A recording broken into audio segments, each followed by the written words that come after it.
Hi, this is Kelly with Gia's Italian Kitchen. Welcome to our podcast or whatever platform you are watching this on, maybe YouTube. We are here with a very special guest and dear friend, Beth Priestner. We are going to talk about her life coaching and health coaching profession and so many good nuggets. Thank you for being here. Thank you for inviting me. I'm so excited. So I'm glad we're finally doing this. We've been talking about it for a long time. So Beth was an oncology nurse for many, many years. She's now a certified life and health coach, an intuitive eating counselor, a fitness instructor, a mental fitness coach. Like you've got it all going, girl. It all kind of fits together. It does. One package. Mm-hmm. Yeah. It does. It does. So she works with busy professional women to go from putting themselves last to prioritizing their own health and well-being, creating sustainable changes, and designing their best lives. That's a mouthful, but like that's a powerful statement. Yeah. Sounds like you want to sign up, huh? Well, we'll talk about that because we did a couple sessions, remember? Yes, to kind of get me accustomed to exactly what you're doing so that I could experience it, which was a great idea. So I do want to talk about that. So I do want to also mention that Beth was on the Dash podcast. So if you've not heard of that, a colleague, Sherry, has a new podcast, and they talked about Beth's journey from an oncology nurse to a life coach. So I will post that in the notes here. If you haven't checked that out, do, because it's a hysterical hour of you and Sherry chatting. But it's a wonderful journey that you had from oncology to where you are today, still in the health industry, but much different capacity. Yes. Absolutely. And that was you guys were laughing more than not. We did a lot of laughing. Yeah. That was great. That was awesome. She's easy. Yeah. So we met many, many years ago when I first moved to town.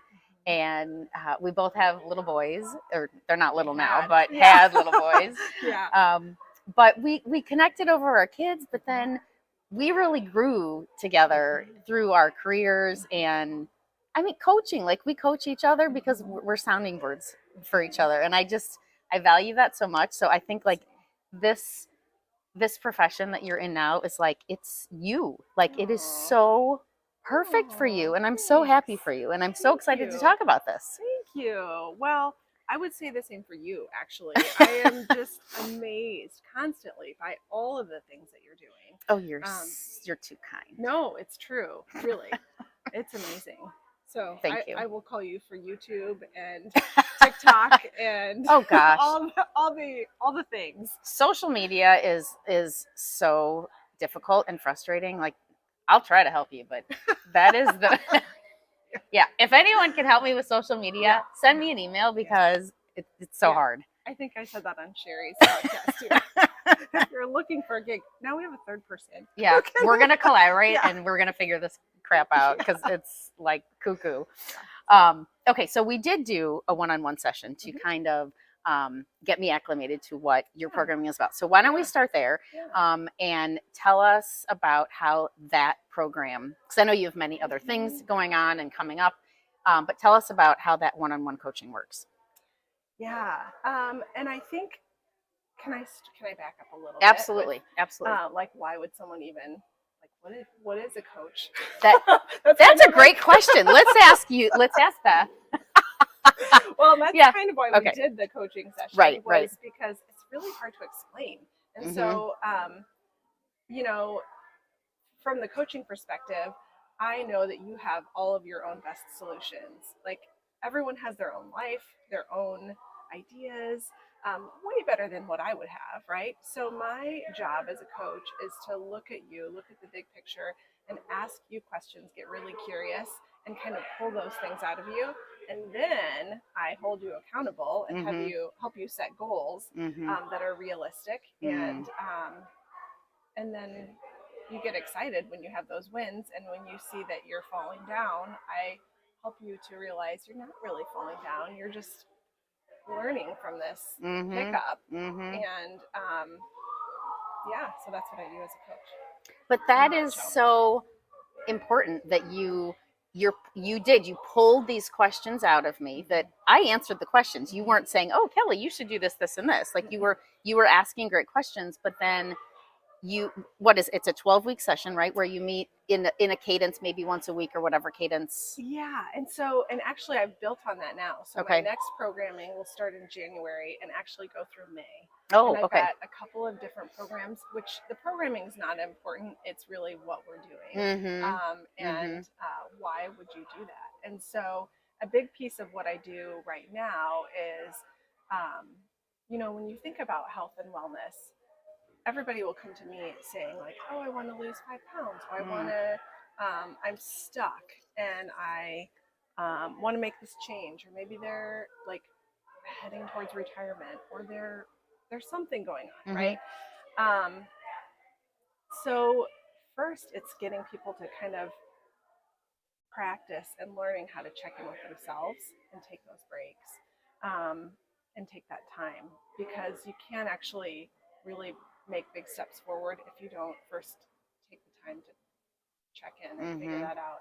But we are in a society that focuses on productivity, and so it's really hard for people to actually do that and feel okay about it. And one thing that I loved that you and Sherry were talking about is how, just in general, as women, we don't put ourselves first, and we do everything else on the planet throughout the day except for really what we should be doing first. Yeah. So I loved that. Yeah, and I think that it doesn't have to be I'm taking the whole weekend for myself and not taking care of or doing things for anybody else. Right. It's an and both situation.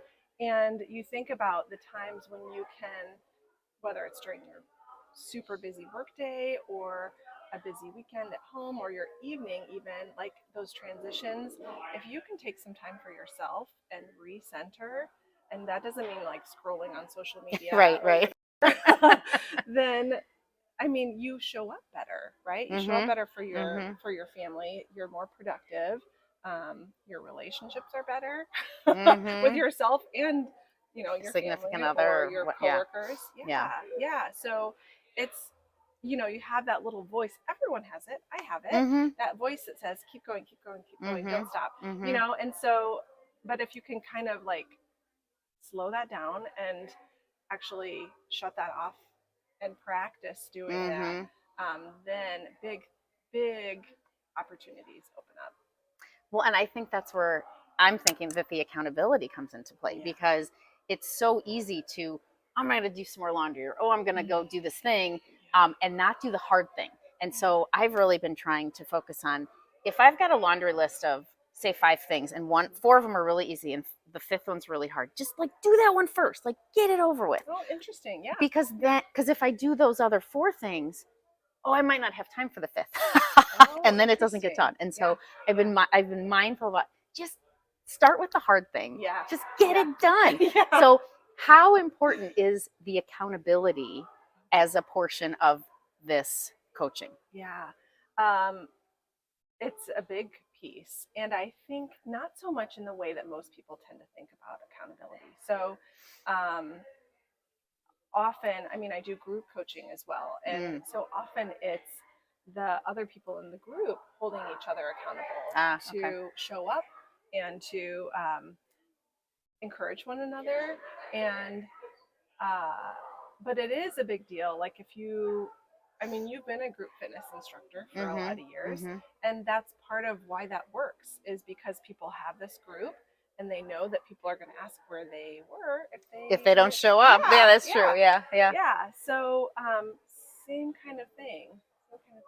So, and I think it's an opportunity. So often we are used to doing something, and if it doesn't work, then we shame ourselves for it, or especially around body and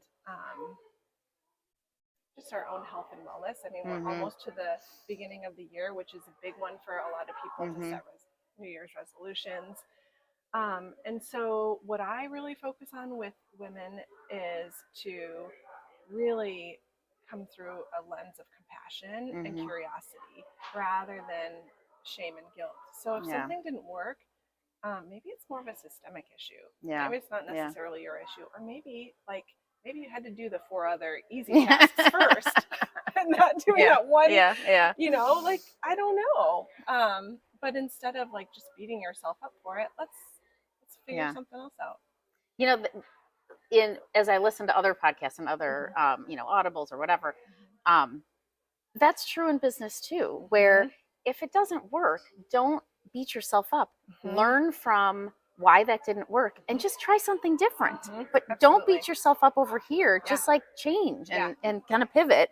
And that's okay. But when it's personal, we don't allow ourselves to say that. But when we're at work, we allow ourselves to say that. Oh, absolutely. I can't even tell you how many women I have talked to and worked with who will say, well, I don't do this with my kids. Or I don't have that internal voice with them or with anybody else. It's just myself. Yeah.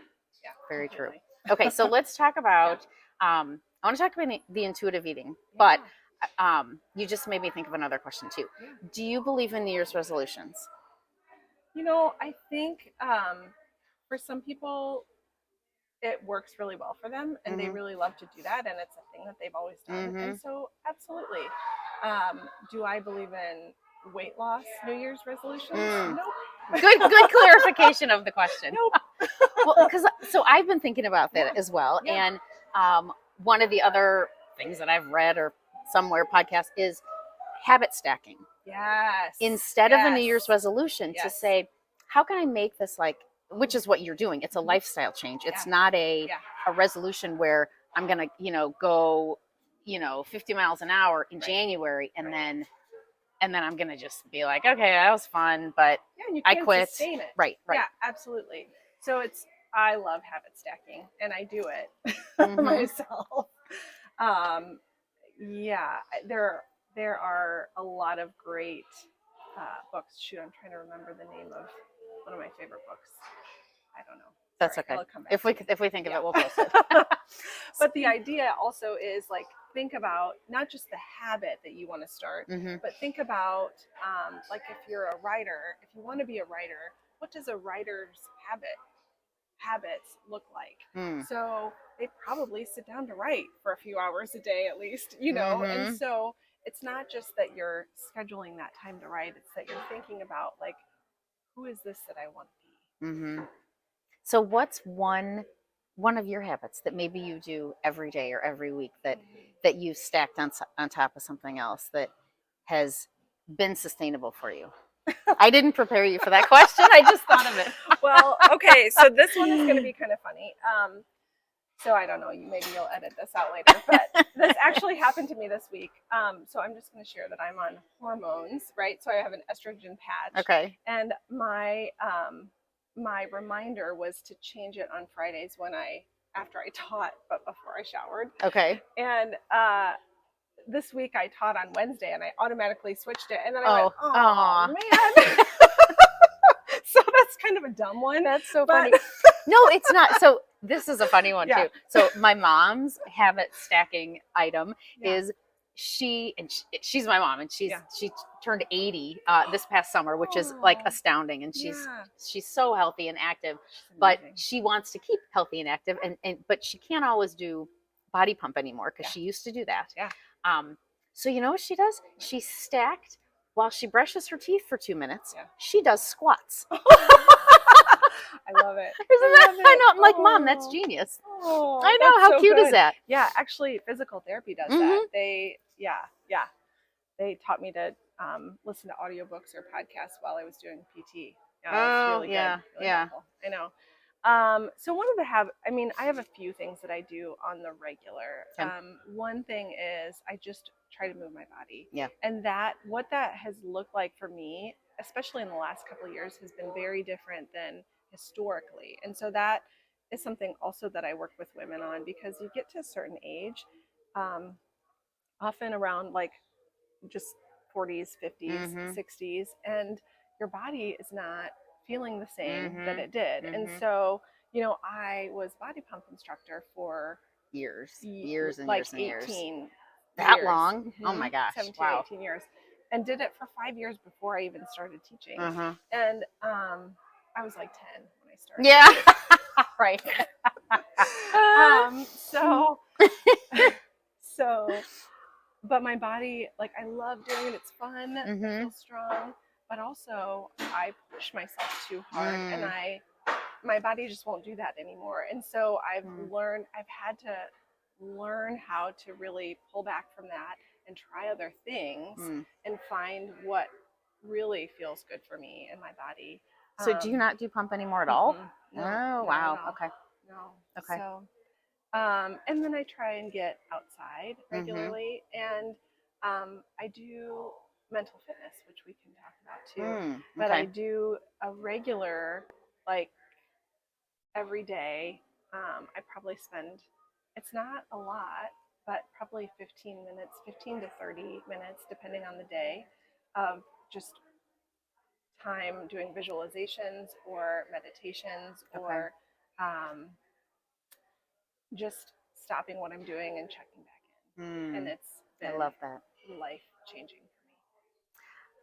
I need to learn how to do that. We can do it right now if you want. It's amazing. You don't need any equipment. You don't need, let's. I mean, if you want to do it. Let's do it right now. Yeah, the really cool thing about this is, so let me explain to you mental fitness. Okay. So it's based on the work by Shirzad Chamine. He wrote 2012 New York Times bestselling book called Positive Intelligence.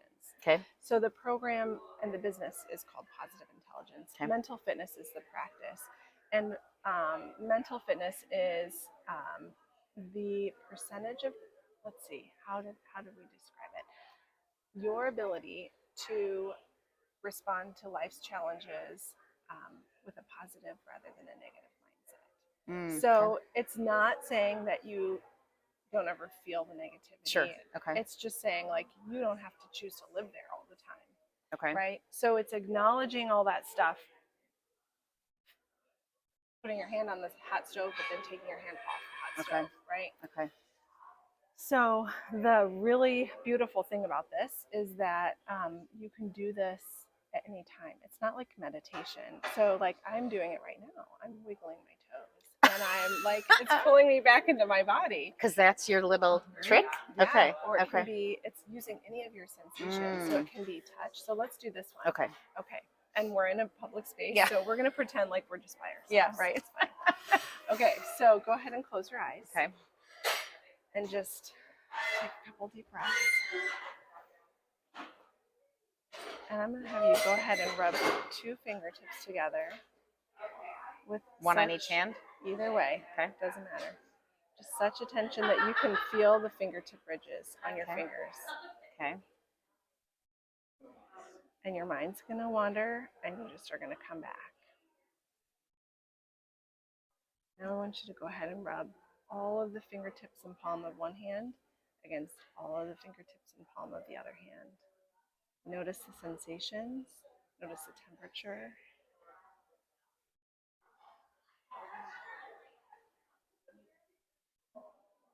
Whenever you're ready.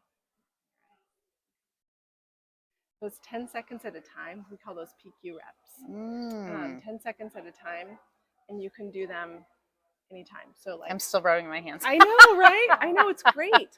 It's amazing. You can do auditory. That's one of my favorites, where you really pay attention and listen to sounds really far away, and then you notice the sound of your own breathing. Oh, weird. It just completely, and it's a little bit easier when you're new to not be in a public space. But I could hear your voice, and I was focusing more on your voice than the background noise. But I did, like, I felt my shoulders relax. Yeah. And I did feel a little. Yeah, and I didn't even take you through. Usually, I will do, like, at least 2 minutes at a time. Of that. But you can do it. I say that, but you really can do just 10 seconds at a time. So, like, when this is really amazing too is when you have an art discussion at work that's not going so well, or a stressful situation over the holidays. Yeah. And so it's what we do is we can anticipate that. Okay. Because it's even bigger than that. So there's even more fun, cool things. Okay.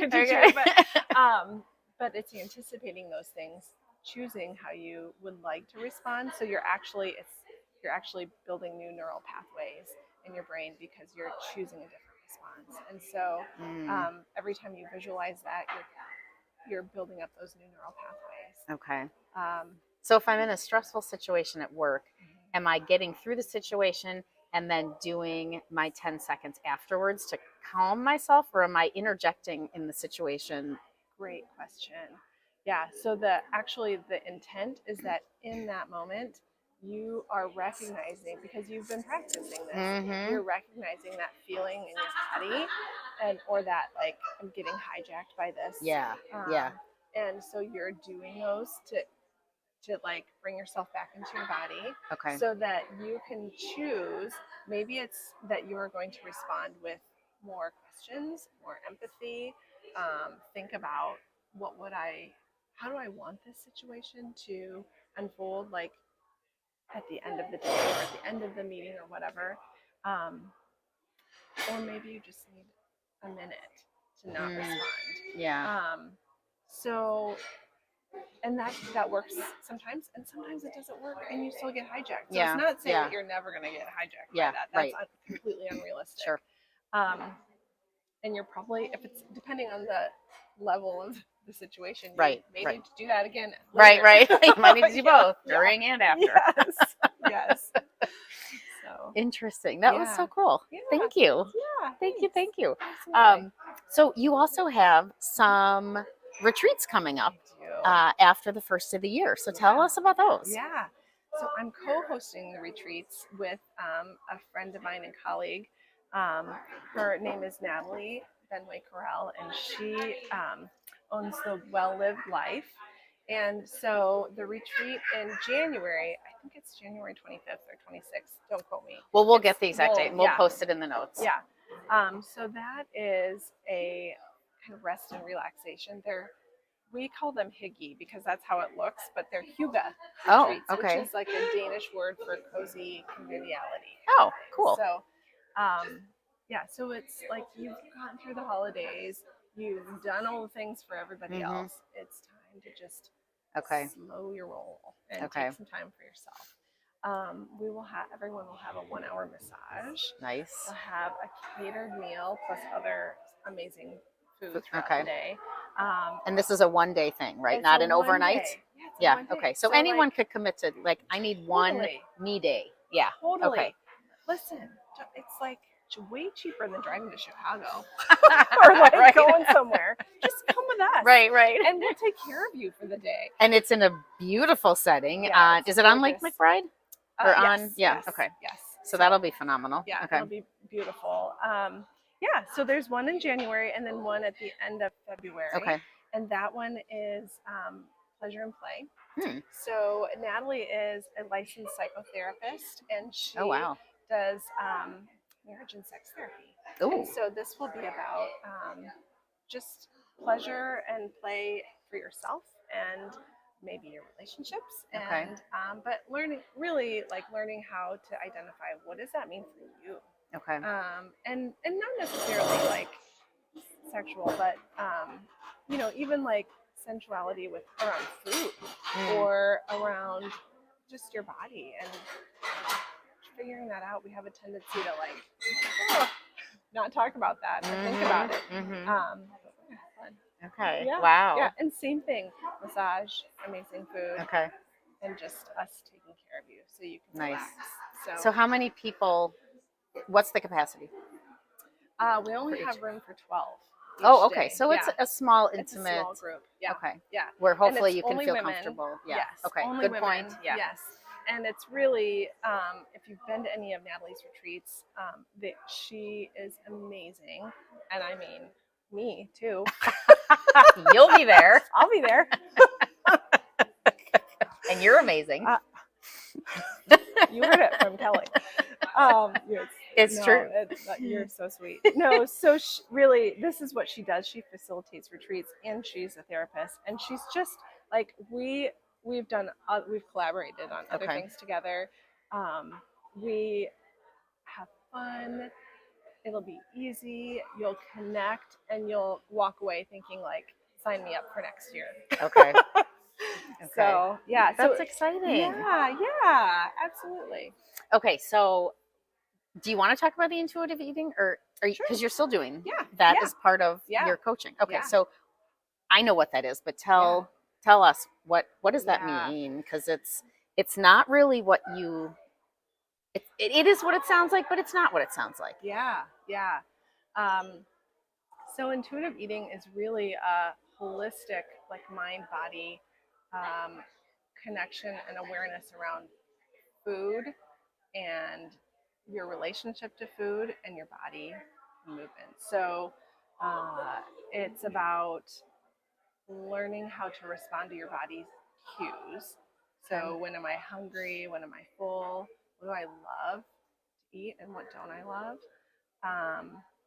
And so especially like around the work that you do, really a lot of women are afraid. They're afraid of food. We've been taught like we can't enjoy it or we shouldn't enjoy it. Right. And that's ridiculous. And so it's really teaching people like to trust their bodies. But I mean, really a big piece of that is that we haven't been taught how to trust our bodies with that. So to really same thing, you learn how to tune in. We've been taught to be guilty. We've been taught that maybe you shouldn't eat that. Or do you really want to eat that? Or I don't know if you should. I mean, like all of those phrases, like I've literally been told those from, horrible. And I'm sure every woman out there listening has been told that, or at least heard it. And for me, after I read that book, part of it was, if I want to eat that chocolate cake, I'm going to eat the flippin' chocolate cake. If I'm not going to feel guilty, but maybe I don't eat the whole piece. Maybe I want to taste it so I don't feel deprived. But I want to eat it, but I don't need to be a pig about it. Is that part of it, or am I kind of twisting that? I mean, maybe a little twisting, but that's okay. I mean, I think it's the right idea. So like, here's the other thing is you can have a couple bites. You can have 3 pieces. I mean, listen, like we don't have birthday cake and say like, no, I'm not hungry for that. You eat it because it's a celebration. Right. Think of how many cultural things. I mean, food is part of celebrating your family. Right. Absolutely. Yeah. And this idea that we shouldn't, or that we should be shamed for certain things. I mean, listen, people have like different body blueprints, and part of, I don't know if I've talked about this before, but part of the work that I do is helping to educate women about, especially if you've been on this roller coaster of gain weight, lose weight, lose weight your whole life. Eventually your body says, not doing that anymore. And you are going to stay at this weight or maybe gain weight if that's the way it keeps going. And what we're not told, and what research has shown, is that gain and loss over a long period of time is worse for your health. It's higher morbidity and mortality than if you are considered overweight or obese and you maintain that. Why is that? Because of the shift in your body system. So your cardiac system, your heart, your kidneys, all of those things. So super interesting, because it's not, no one's going to promote that because it doesn't really make any money. But there are actually there's no diet or weight loss plan that has any evidence of being sustained past 5 years. Nothing. And there are so many, not just, there's a million diet plans out there, but there's also a million different, like eating philosophies, whether it's paleo or vegan or blah, blah, whatever. And they're all a little bit different. The Mediterranean is what I tried, but I love meat too.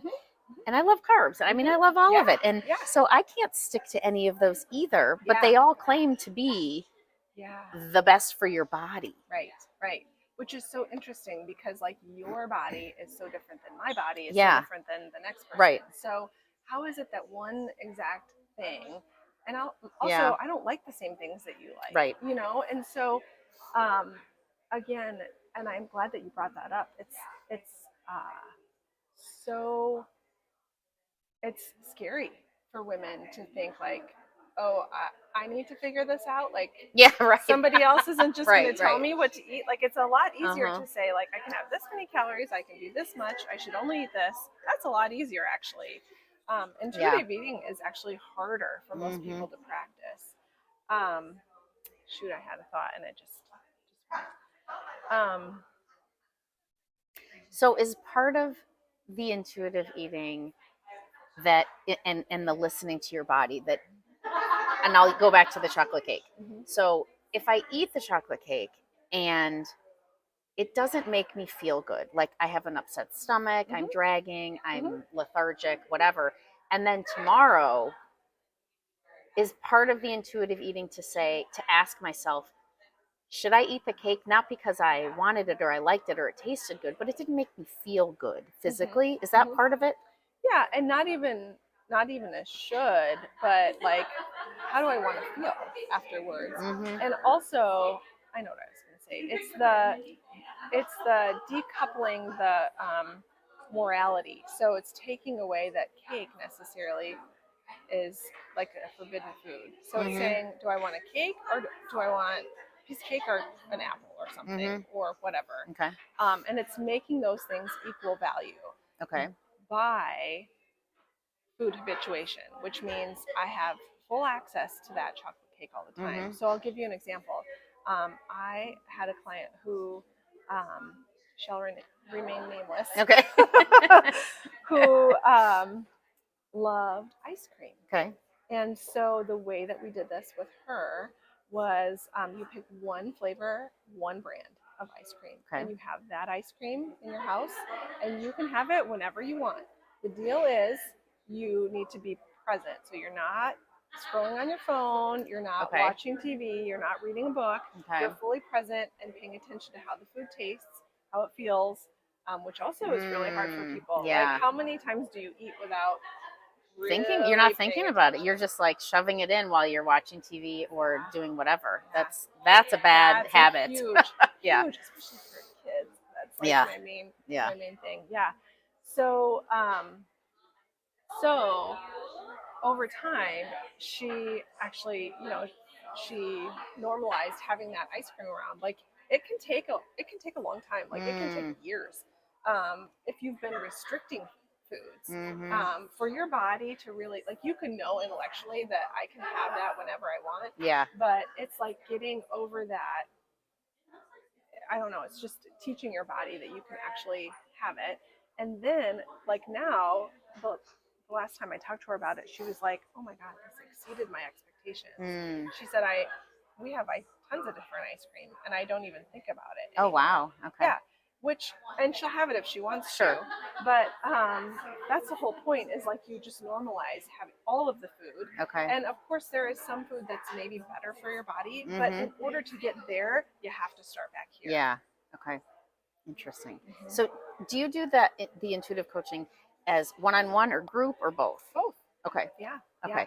So tell us more about the group coaching. How is that? Yeah. I mean, I know that it would be different than the one-on-one, but how do you approach that? And how do people get value out of the group coaching versus the one-on-one? Yeah, it's different. I think I love both for different reasons. For the group coaching, you have just that. You have the group to also say, like, oh yeah, I have that same experience. That's true. So many people feel like they're the only ones. And I mean, I have this perspective of like, no, Yeah, it's everybody. Yeah. But most people just feel like it's just them. So they get that group accountability, the group support. And so we go through the same program, but it's less individualized. So when I work with someone one-on-one, it's really, and it can be that they're, very busy professionally and they can't make the group times. Okay.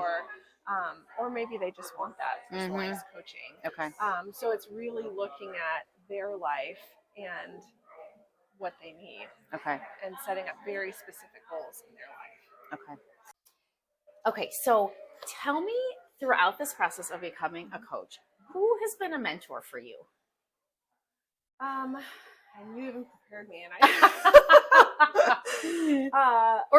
I'm assuming you have multiple. Yeah, I do. Yeah. I do. So I had the opportunity to train for my intuitive eating counseling training with Evelyn Tribole. Sorry, Okay. I had a moment. Is she the author? She's the co-author of Intuitive Eating. Okay. Yeah.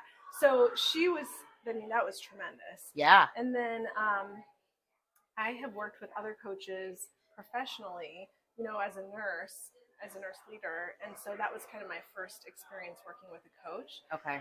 And so Heather Woody was the first coach I ever worked with. Okay. Who's that? Heather Woody. She does professional coaching and works with leaders in the community. Okay. And then, yeah, I mean, lots of people. I had my own business coach when I started my business. That's right. Start yeah. getting up yeah. and running. Yeah. Yeah. So she was really amazing. Janice Baldus was her name. Is her name. Do you still keep in touch with her periodically? For a while, but yeah, every now and then. Okay. I haven't for a long time, actually. Let's see. I don't know. I mean, I think just various people along the way. Actually, I will tell you that my sisters have been really influential and helpful. Yeah, they both are entrepreneurs and and amazing women. Amazing women. Yeah. And so leaning on them heavily for just support and encouragement. So what kind of things, and you can say TMI, but like what kind of things do you lean on any of those mentors for?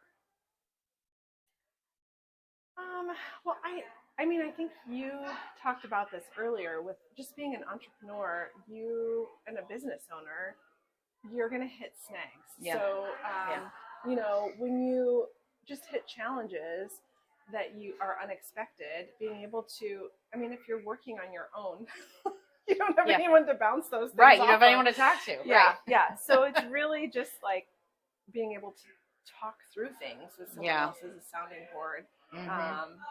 Yeah, I think, and I talked about this on Sherry's podcast a little bit, just initially like getting out of my own way. And recognizing that there are a lot of people in this world, and I have a very specialized niche of people who I work with, and there's enough for all of us. Yeah, right. So not feeling threatened anymore, I just feel more excited because I know, like, if I'm not a good fit for you, then I can refer you to somebody else. So yeah. Good. Yeah. So let's talk about your jump from, and I know you talked about this with Sherry, but from nursing to the life coach. What was kind of the trigger, or was there an event that you were like, I need to go all in? I'm doing it. I'm jumping. Yeah. So there were a couple of things, but also yes and no. How's that for an answer? Good answer. So I had been doing this as kind of a side gig, the health and life coaching, for probably about 5 years. Oh, that long? Okay. Yeah, and I actually had been talking to another friend of mine who is a therapist and has her own business, her own practice. And her advice kind of was like, there's never a perfect time. Yeah.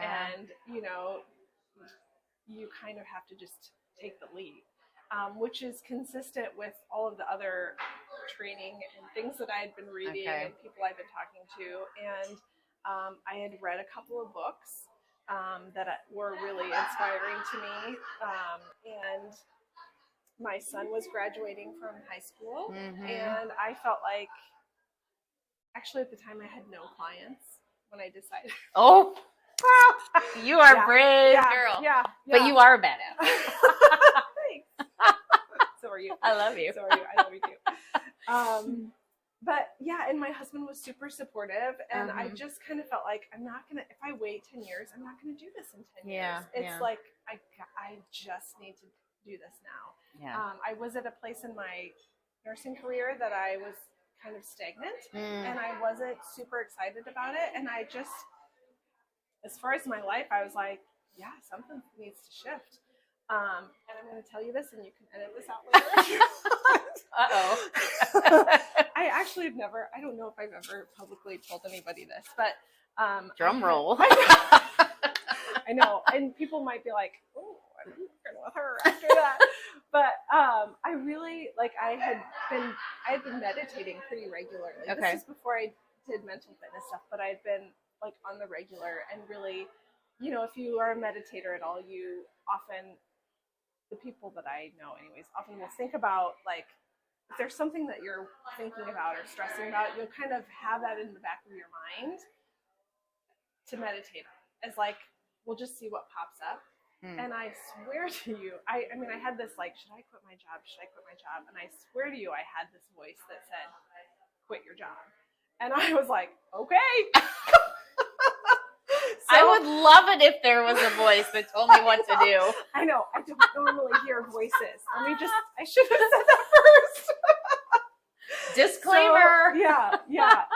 It was kind of wild because it was very clear. It was very clear. Wow. You were in meditation when, okay.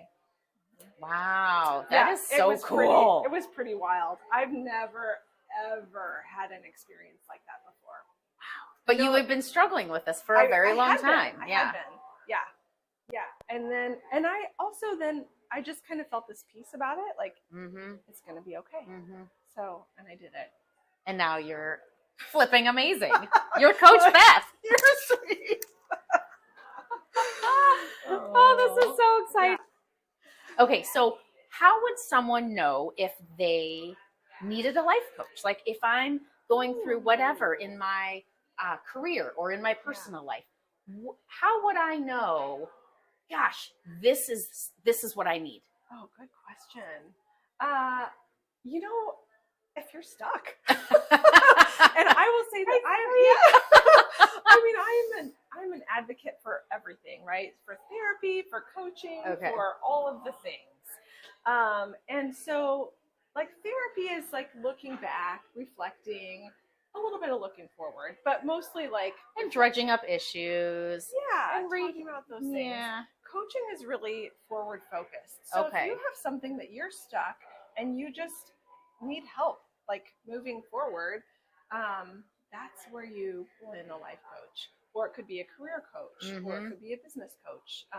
There are so many specialized coaches out there. That's an interesting way to look at it, with the forward looking versus backward looking. Yeah. Because those are completely different outcomes. Yeah. I mean, and different experiences. Yeah. And we do a little bit of backward stuff, but mostly it's like looking forward. Where do you want to go? Yeah. What are you trying to break through or whatever? Okay. Yeah. I love that. Yeah. So we will post all of your contact information and, you know, your socials, coachbethic.com, but we'll post all your links and stuff in the comments. But what else would you like folks to know, either about you or your programming, or just about what to expect out of life coaching that maybe we haven't talked about yet today? Yeah. I think if you're curious, if you think that this might be something that you're interested in, contact me and we'll talk first. I don't bring anyone on board for group or one-on-one coaching without talking with them first. Okay. And doing a consultation. I do 3 consultations. It's at 30 to 45 minutes to make sure that I can provide what you're looking for and that, that we're a good match. So I would say, you know, I've got a program starting in January. So towards the middle-ish of January. So after everybody's back in school. Yeah, right. We've kind of normalized our lives again. Yep, okay. Yep. So which is when a lot of people are ready to start like doing the next thing. So if you're thinking like, okay, I'm ready to make a change, especially if you're a woman experiencing perimenopause, and or postmenopausal, actually. If you're stuck, if you're feeling not so great about your body, and you want to do something different, and you don't want to do a diet, but you need to change. You need help thinking about food differently and thinking about your body and movement differently. Let me know. I'm your gal. So, okay. And I mean, it's such a joy. It's so much fun. It's very vulnerable for people. Yeah. You get really honest and really vulnerable. But people come away changed. I mean, it's really a joy for me. And you will talk in this consultation, will you talk to them about what they're like? Should I do the one-on-one or should I do the group? Like, what are you more comfortable with, or is it which is going to be more effective for your situation, your goals, and help them decide that? Yeah, and their time commitment, all of those things. Yeah. So I typically work with people for at least 3 months at a time. My upcoming program will be January through May. Okay. So, and then maybe a little bit after that. Okay. Well, this has been so amazing. I for love having talking me. with you about Thank this. you. I mean, you've been a coach for me for 15 plus years since we moved here, and this is such a natural career for you, and this is you. This is such a natural relationship that you can help people with, and like Sherry said, your voice. I loved it. I was like, oh my gosh, that is so true. Oh, that's so nice. But you're just, I'm so excited for you. This is so awesome. Coach Beth, thank you for being here. Thank you. And hopefully we'll do it again. Yeah, that sounds great. Well, thanks for joining Kelly with Giasitaliankitchen, Beth Priestner, Coach Beth. Happy holidays, and hopefully we'll see you soon. Let's get cooking. Bye-bye.